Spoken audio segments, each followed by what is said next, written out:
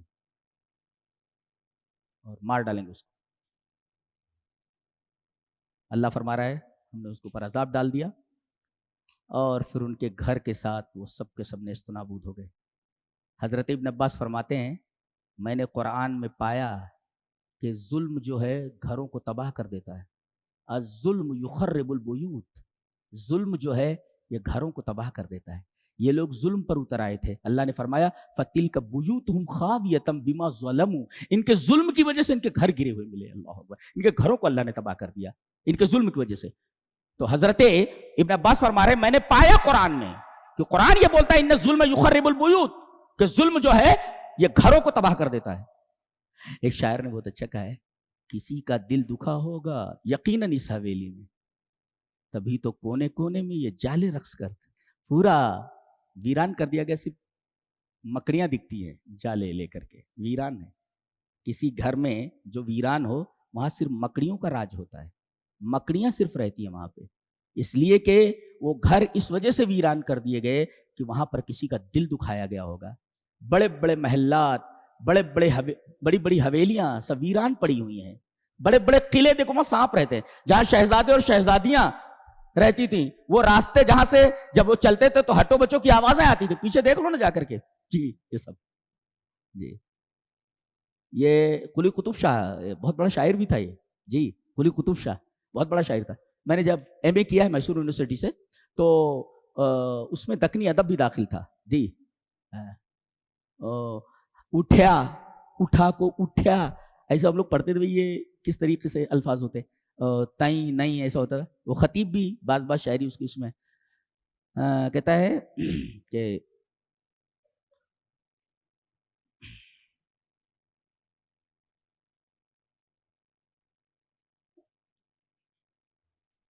ہمیں بے سہارا ہے بندہ نواز، غریباں کا تم نہ سہارا کتئی، تمہیں کیا سمجھتے ہیں کہ معلوم نہیں ہمارے کو لوگاں تمہارا کتئی۔ تو یہ دکنی ادب ہے جو ہم لوگوں کو پڑھنا پڑا ہے ایم اے کرتے ہوئے میں نے پڑھا اس دکنی ادب کو۔ جی تو دیکھیے کیا حال ہے، بڑے بڑے محلات آج ویران پڑے ہوئے ہیں، کوئی دیکھ ریکھ کرنے والا نہیں، کوئی دیکھنے والا نہیں، فصیلیں ہیں بیکار پڑی ہوئی، سانپ رہتے ہیں اس کے اندر۔ اللہ، جہاں سے ہٹو بچوں کی آوازیں آتی تھی آج سب ویرانیاں وہاں راج کر رہی ہیں۔ تو کسی کا دل دکھا ہوگا یقیناً اس حویلی میں، تبھی تو کونے کونے میں یہ جالے رقص کرتے ہیں، مکڑیوں کے جالے۔ یہ تھا 19ویں پارے کا خلاصہ۔ اللہ ہمیں نیک عمل اور اچھی سمجھ کی توفیق عطا فرمائے۔ وآخر دعوانا ان الحمد للہ رب العالمین۔